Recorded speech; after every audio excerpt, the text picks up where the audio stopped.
one, final sprint here, and two, last 150, jump, go! Welcome to CoxPod, a podcast for coxswains. I'm Anne. I'm Sally. I'm Brianna, and we're three coxswains with over 50 years of experience in the seat. While there are many rowing resources out there, we decided to create a venue that is solely dedicated to coxing topics.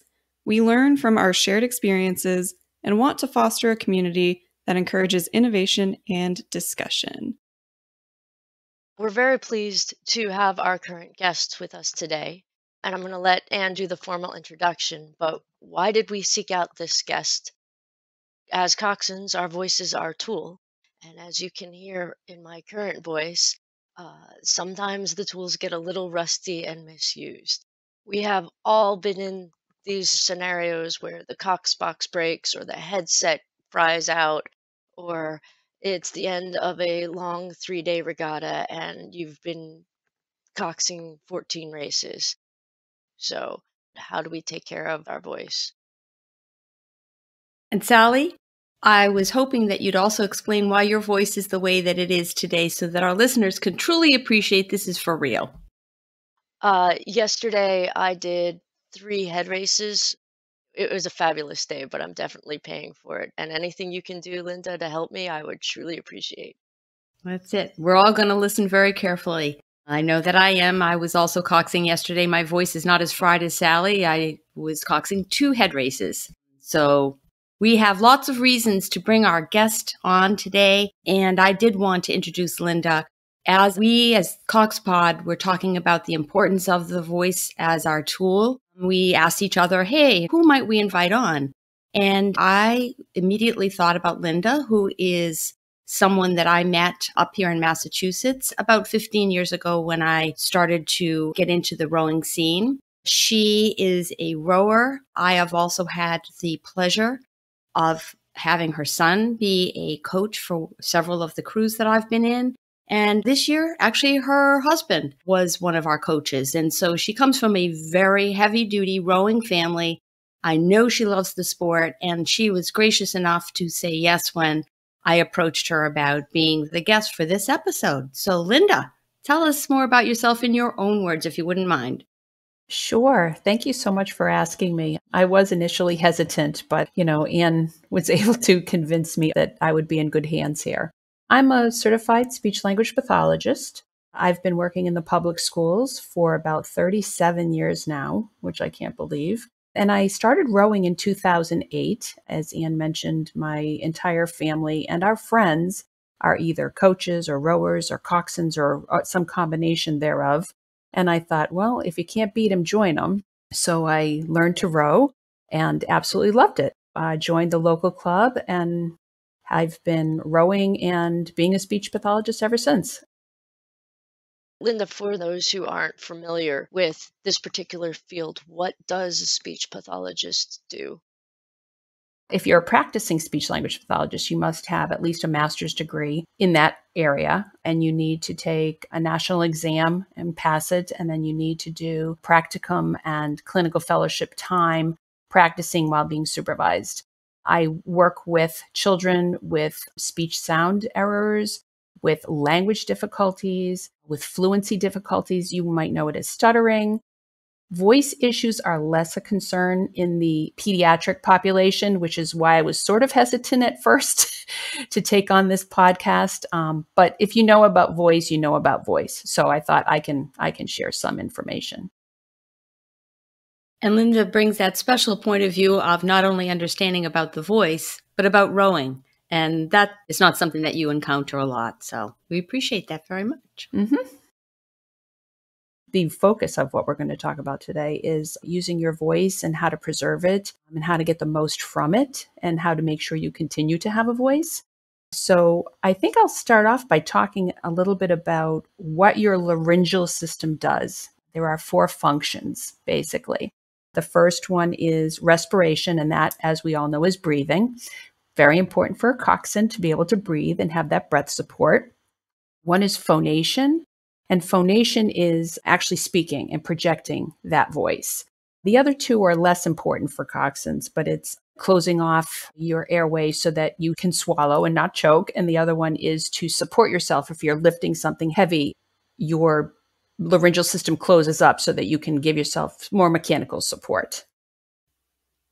So, other than coxing multiple head races in a single weekend, what other things, or at a broader level perhaps, Linda, could you share with us what kinds of things can cause voice issues? Right. There's a lot of things that can cause voice issues. You can have laryngitis from a cold or allergies. You can have benign lesions like polyps or nodules. And then you could have, more significant things like vocal fold paralysis and neurological disorders. But what we're going to focus really on today is vocal abuse and misuse. And that's coxing in a nutshell, actually. It's what you're doing for the 20 minutes approximately of a head race that you are directing your teams, you're guiding them, you're giving them tips, and you're just constantly talking and trying to reach the person furthest from you so that they can hear you, or you're yelling at the boat next to you. So this all can lead very easily to vocal abuse and misuse. So that's really what we're going to be talking about mostly today. Since we've outlined that coxing pretty much is vocal abuse, what are the symptoms? What are the warning signs that we are using and abusing and misusing our tool? The biggest sign or symptom is the vocal hoarseness, and that's what you're experiencing today. It's sort of a rough, scratchy voice. Your vocal folds, otherwise known as vocal cords, they're a V-shaped mechanism, and what you're doing when you're coxing is you're slamming those two vocal folds together repetitively over and over and over. And that causes a buildup or almost a callus, if you will, on the vocal folds. And that causes your voice to sound hoarse, raspy, sometimes even breathy. That's the most common sign.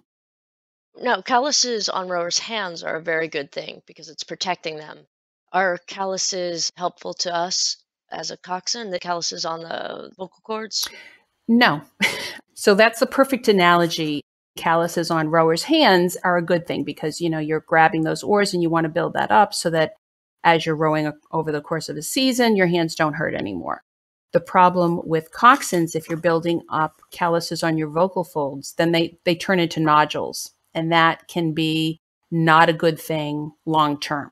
It is a short-term problem, and most often with rest and with care, they will lessen and go away, as would your calluses on your hands. If you're a rower, when you're off season, the calluses go away and you have to sort of reform them in the spring.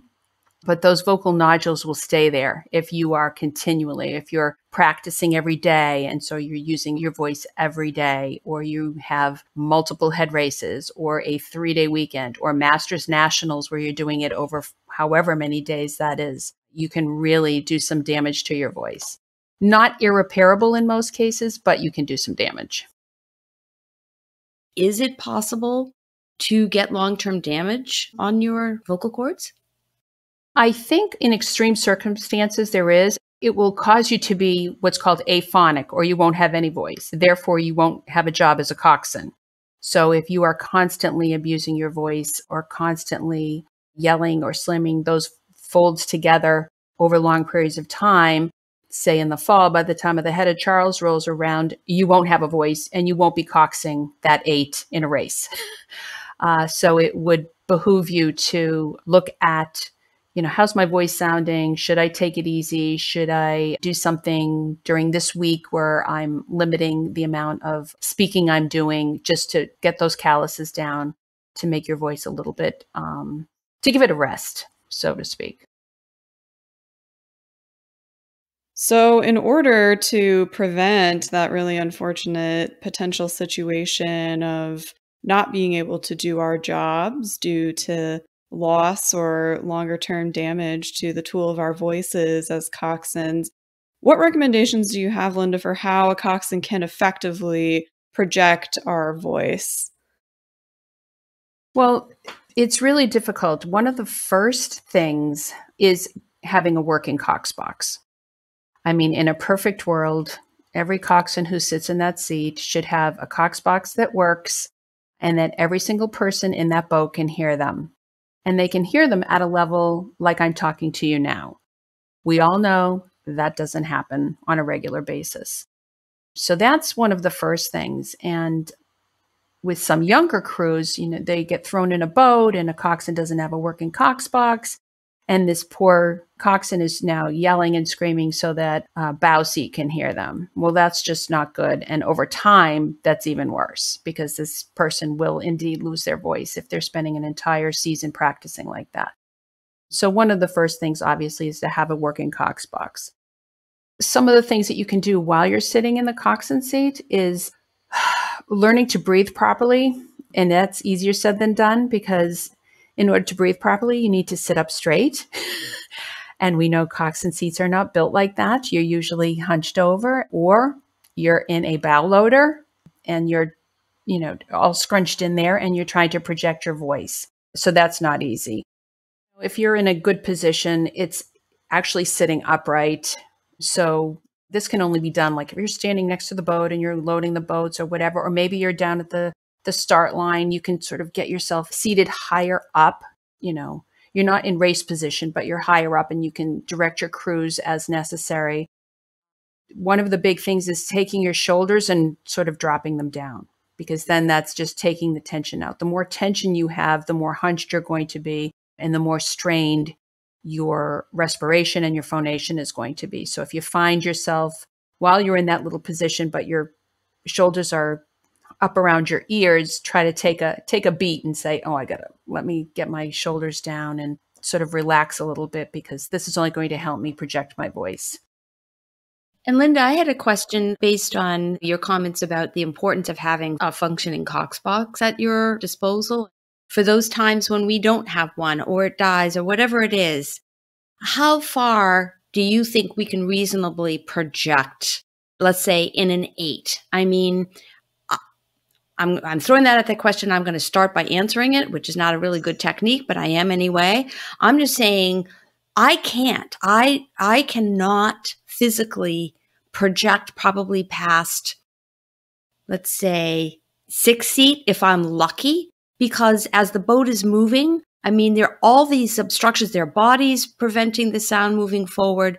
There is air coming in my face. And I think there are coaches and crews out there that just have this idea that coxswains can do that. I mean, Brianna, Sally, do either one of you think that you can have 2-seat and bow seat actually hear you? I think my bow pair can hear me. I'm not sure. These are one of the times that I'm not going through a Shakespeare soliloquy or anything. And I am choosing my words exceptionally judiciously because I can usually only have the power in the air to belt out a syllable or two at most. So I don't think I can do technique things, but if I bellow out, bow, hit it, generally they can do it. Yeah, you guys hit the nail on the head. If you're in a stern cox boat, you've got the stroke seat sitting right in front of you. So the physics of it, it's impossible for you to make your sound waves go around everybody and reach the bow seat appropriately. So it's really imperative to have a working system. But what you mentioned, Sally, was that if you choose your words judiciously, the less words, the better, or the more succinct your message is, the more likely it is to be heard by somebody who's further away from you. Really paring down the words you use. So, bow, tap it, all hold, those kinds of things. It's short, it's concise, it's to the point. And most people, if they can't really even hear you, they can at least get what that sounds like, even muffled or even 3 people back. You can say, oh, that was way enough, or that was a tap it. I know as a rower, when I was in the boat, if I was further on back, you might not be able to hear the exact word, but you sort of know what that word is because of the way it's said or the word that is preceding it or coming after it. But, there are a lot of other things that are going on too when you're projecting your voice from the coxswain seat. So, you have your stern seat sitting in front of you, or you're in a bow loader. If it's during a race, you've got boats all around you. It's high tension. You've got coxswains sideways yelling at you to either get out of the way or, you're yelling at them. So there's a lot going on that in the moment, I mean, I can preach here as well, what should be done in the ideal situation. But then when you're put in a racing situation, all that goes out the window because, there's so many other factors occurring that will cause you to, your shoulders go up. Therefore, you have more tension. You're yelling. You're not projecting properly. Then your box goes out mid-race. There's a lot that goes on. And voice misuse is almost inevitable in that kind of a situation. Yeah, I don't even think that covers half of it, because the other half of it is at a regatta, for instance. There is so much use that you have to make of your voice when controlling, just getting into queue, lining up your boat, trying to make sure that you can maneuver your boat on land successfully. Brianna, Sally, can you relate to that also? Even just trailer loading for me is taxing before just managing getting every single boat from the team down and all of that, let alone before we even start the race. Yeah, I find it very taxing vocally. Right. It's not just that 15, 20 minutes of racing. It's before, it's getting the boats in, it's getting down to the start, it's hanging out in the, wherever you're hanging out, trying to maintain your place in line. So yeah, there's a lot going on, and you're spending a lot of time telling your crew what to do and just continually talking to them. Very little are you just sitting there doing nothing. So yeah, it is taxing. So what can we do? What can the coxswains do, if anything, to prevent or to deal with the issues that we are all acknowledging? What's funny is when I go to races, especially head races, and I'm sitting by the side of the venue, and I hear the boats go by. I think I mentioned this to Ian at one point. I can always tell the high school crews coming down because their coxswains are screaming, thinking that that's going to make their boat go faster or that that's going to help them get by the next boat. Let's just say, all things being equal, that you have a working cox box. What you want to try to maintain is try to keep your voice at a normal level as possible, if you can. And as your boat's moving, you'll be able to know if I give my bow seat this command and they're following, they can hear me under these conditions. So really try to keep the quote unquote yelling, screaming to a minimum if you can. That's really number one. As we said, you really can't control the positioning and your posture in the boat. So just trying to maintain that even vocal respiration phonation level would be ideal. But then say, like Sally, you come off and you've been yelling all day for so many races. What can you do afterwards? That's another story. If you maintain hydration, that's going to help your vocal folds. I mean, that helps your whole body anyways if you're well hydrated. And what it does is it keeps your vocal folds supple. You're not putting water over your vocal folds because you'd be choking, but you're just trying to maintain their suppleness. Something I just read recently was sort of like when you have a cold or you're all stuffy, if you put yourself over steam and breathe in the steam, that will coat your vocal folds and sort of make them a little less raspy. So that might be of help. A common misconception is that whispering is good for you. So I've come off these, big races, and now I'm just going to whisper to try to save my voice. What people don't realize is whispering is just as bad. So you need to not speak at all. So if you're on vocal rest or somebody says, you need to take some vocal rest, that means complete vocal rest, not talking, nothing. So you're writing down information, you're signing, you're gesturing. That's really the only thing that's going to help your vocal folds recover. Linda, I think that's going to be a surprise for a lot of us to hear that. That is something that we kind of resort to squeak out a few sounds. But as you're pointing out, that's not resting. Resting in your eyes, just to reinforce this, means silence. Exactly. And people have heard about like the singer Adele.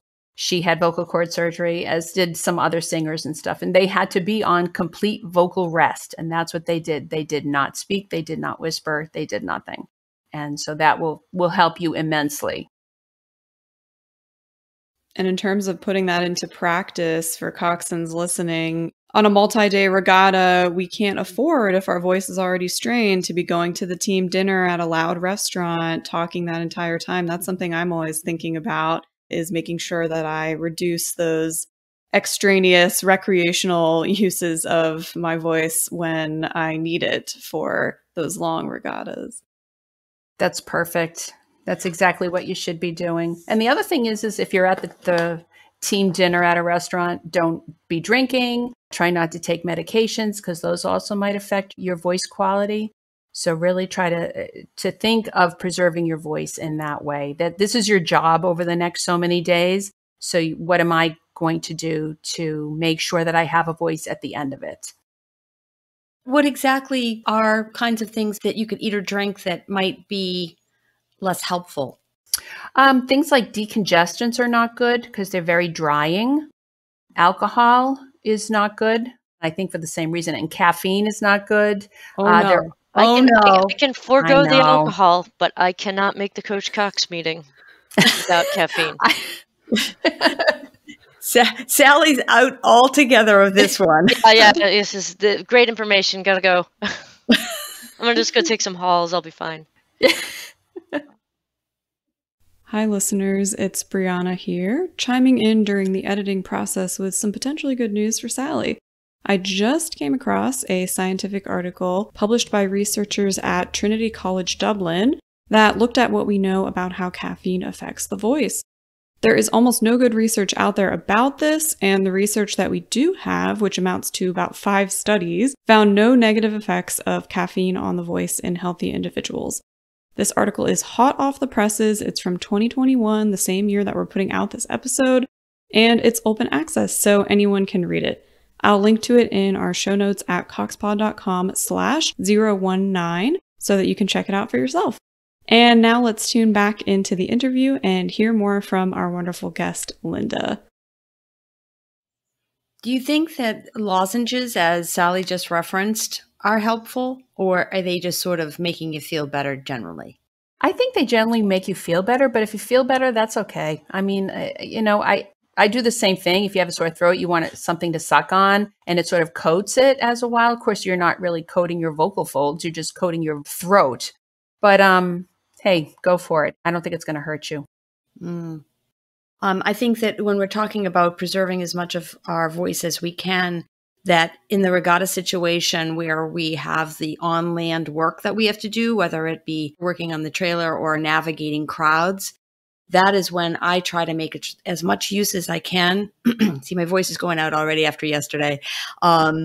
People assisting, people who know what they're doing, or just say, I really need your help with XYZ that we are not essential for, whether it's navigating a crowd and having somebody at the bow or the stern that I could just take one end or the other. Do either of you, or I guess any of you, because that'll include Linda with your experience at regattas, have any other suggestions? I think those are great strategies. If somebody else can help load the boat, if somebody else can help you get from the trailer down to the loading dock, if somebody's got the front of that boat and you're trying to make sure that you're not conking anybody in the head and the back, the more help, the better. I think those are great suggestions. So I found, especially navigating crowds where we don't all speak English, or there are a lot of non-rowers. If I scream out heads on the dock, a rower knows to duck down and grab their ankles. But, an average person who isn't familiar with our vernacular won't know what to do. So rather than constantly bellowing, look out, do this, I have found that the hulls are hollow. So if I tap on them with my fingers, people hear the sound and respond to that. So I just let my rowers know, hey, this is me banging on the hull. And you don't have to do a closed fist bang, but it's a hollow tube. So just drumming my fingers on it, people hear that. It's a great idea. Thanks, Sally. One thing that I have seen as a recommendation across a couple of different articles out there that have sought to provide coxswains with some support is the idea of doing some sort of vocal warm-up. And I know you came to us with a deep understanding and background in the research, Linda. Is there anything you found to support that kind of thing? Oftentimes we're rolling out of bed as coxswains and we're starting to shout right away at 5:30 in the morning. Is there anything after caffeine, Brianna? Right, then we added that. So is there anything that you found out there that is actually supported that offers suggestions for doing something other than that?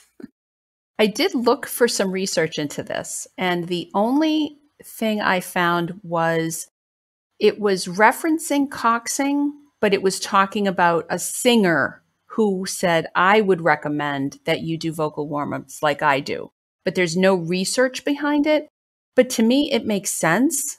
You know, you get up in the morning, if you pick up the phone and you call somebody, your voice sounds completely different than it would within like 10 minutes of talking. So it seems like maybe on your way to the boathouse, if you did some talking to yourself or did a little bit of warm up, I'm not sure what that would entail, but just talking a little bit to get your voice going, it's certainly not going to hurt. I'm not really sure if it's going to help, and I could not find any research saying that it would help. So go for it with the caffeine. So if a coxswain has reached the point perhaps where they are perceiving that they have some substantial issues that are not going away with vocal rest, they've tried some of the remedies that we're talking about, they want to keep going and thriving in this sport, what recommendations do you have, Linda, for pointing them towards perhaps other professionals in the speech world who might be able to give them some support? Sure. If a coxswain notices that their voice quality is getting worse, that they are more hoarse, that they have maybe even lost their voice, they should probably consult an ENT, which is an ear, nose, throat doctor, an otorhinolaryngologist, just to get their take on what they think might be going on. If it's something other than just vocal abuse, what the doctor might do is do an endoscopy, take a look down there and say, oh, you've got nodules or you've got something else. You've got polyps. We might need to remove these. I mean, there's a series of things that get progressively more invasive as you move along. The ear, nose, and throat doctor might say something like, I want you to go on vocal rest, complete vocal rest for a period of X number of days or weeks, and then come back and see me. Or they might refer you to a speech language pathologist. And if that's the case, I would search out a speech pathologist whose specialty it is voice disorders. Voice disorders are not as common as all the other things that we do as speech pathologists. So somebody who works just with people who have voice difficulties, they would have a broader base of knowledge and be able to support you better than somebody who's just, who really specializes in, as myself, pediatric speech and language disorders. And you can do that by either getting a referral from the ear, nose, and throat person, because that person will tend to know speech pathologists that do that, or you can consult the American Speech, Language, and Hearing Association's website. It's asha.org, and you can do the Find a Speech Therapist Near You search, and that can lead you to somebody in your local area that might be able to help you.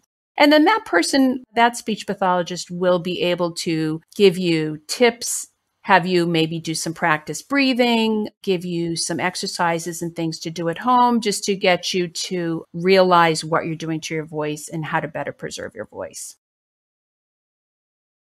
Thank you. I think that will help assuage people that there are options. I know when I started coxing in college, I lost my voice monthly. At least every month I would have a silent practice where I just couldn't talk anymore. And fortunately, that has not manifested into long-term issues over the rest of my life, but my voice is very strained in coxing and my profession as well, and my hobbies, as we are all here speaking. So I like the perspective that you offered there, and I hope that helps any coxswain out there who's experiencing severe issues have an understanding a little bit of what that process might look like and know what options that they have. So thank you for sharing that.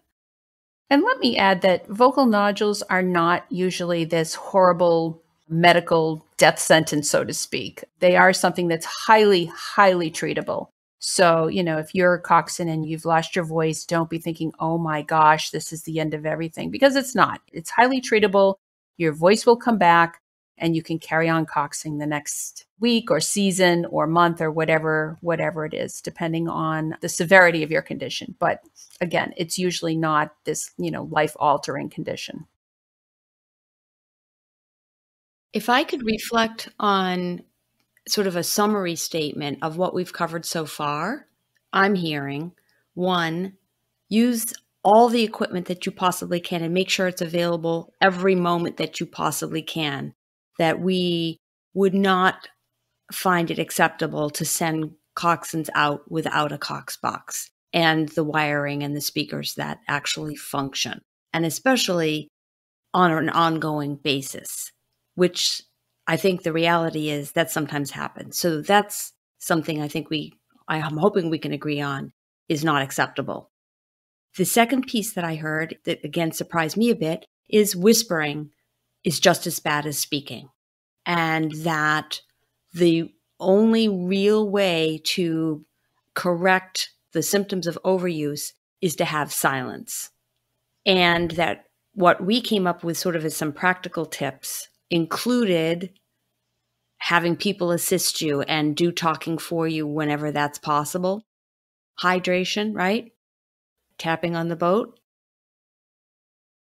I'm hoping that you have a lot of younger coxswains listening to this podcast. So this message is really for them. So the high school and the early college coxswains, if you have non-functioning equipment, and this goes to what Ann just said, don't just accept it. Do not accept it. Go to the coach and say, I need something that works. Even though I'm in 4V, which has, the lowest level of equipment, depending on what program you're in, I need a functioning Cox box, or you're not going to have a coxswain for this boat in about 3 weeks. I will have no voice. So learn to speak up. If you're in high school or college, really learn to speak up and say, I need some equipment. That's the lowest amount of, that's the bottom line that I need to be able to do my job properly. High school kids, they want to get in a boat. They want to cox that 1V. So they don't want to make waves, but they need to make waves when it comes to this because their vocal hygiene is at stake. And if you had one thought that you wanted to leave us with, or a couple of sort of closing thoughts, what might they be? My number one comment would be stop yelling.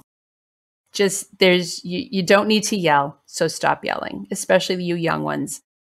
If you have functioning equipment, there's no need to be yelling. I know it's exciting, and it almost gives the spectators some excitement because they're like, oh my gosh, there's a lot going on out there that coxswain's yelling, but there's really no need for you to be yelling. So you can take it down a beat. But yeah, just, your voice is your tool. Your voice is your tool. And you have to look at the season that you need to be using it. So if you are in high school and you're looking at the fall seasons, I'm out for practice every day. I'm going to races on the weekends. I'm using my voice all the time.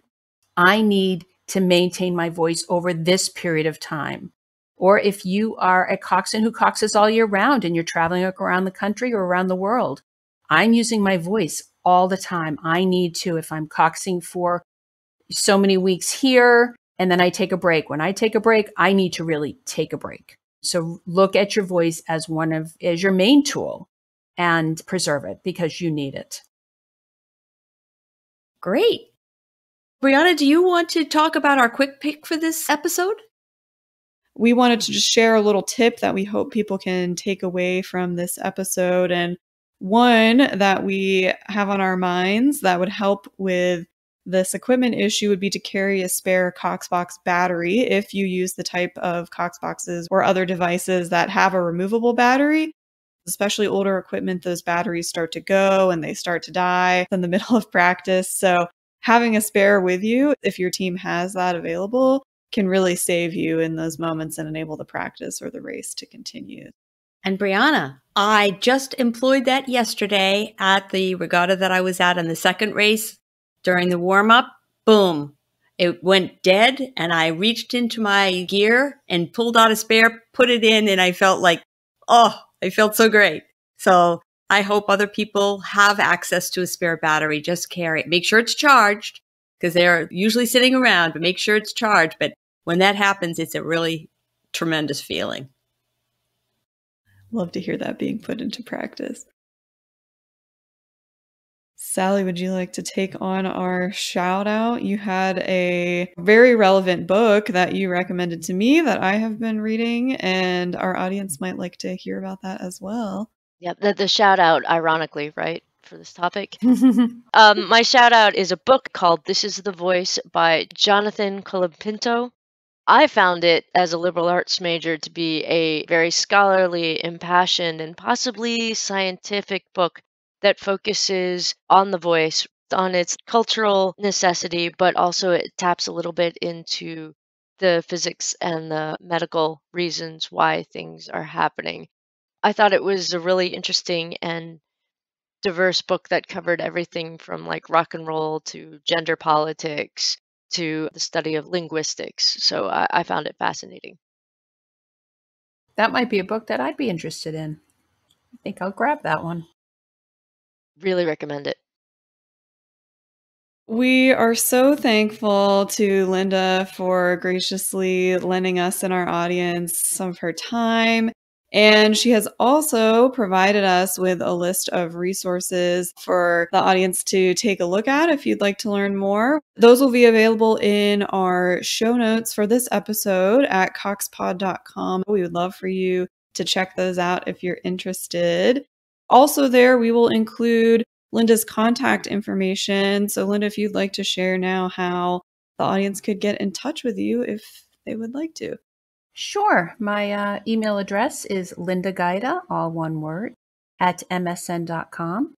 I do have an Instagram account, although there's a lot of other things on there other than just rowing, but that's rowergirl302. And I know where you live, Linda, more or less. So if I have questions, I know that I'm going to be coming to you personally. But yeah, reach out. She's a great resource, terrific person. And more than that, extremely knowledgeable and generous with her time and talent. I really, truly am appreciative of you doing the research, being willing to talk with us and sharing with our audience. And it's something that is not addressed an awful lot. I'd like to shout my thanks, but I've learned now just use my normal speaking voice and keep it for the long term. So as we close out, I'm going to say that in the meantime, we invite you to engage with us on social media and on Slack, where your question might get featured on a future episode. We'd also love for you to consider supporting us on Patreon if that's of interest to you. We're excited to bring you more content soon, and until next time, I'm Anne. I'm Sally. And I'm Brianna, signing off for now.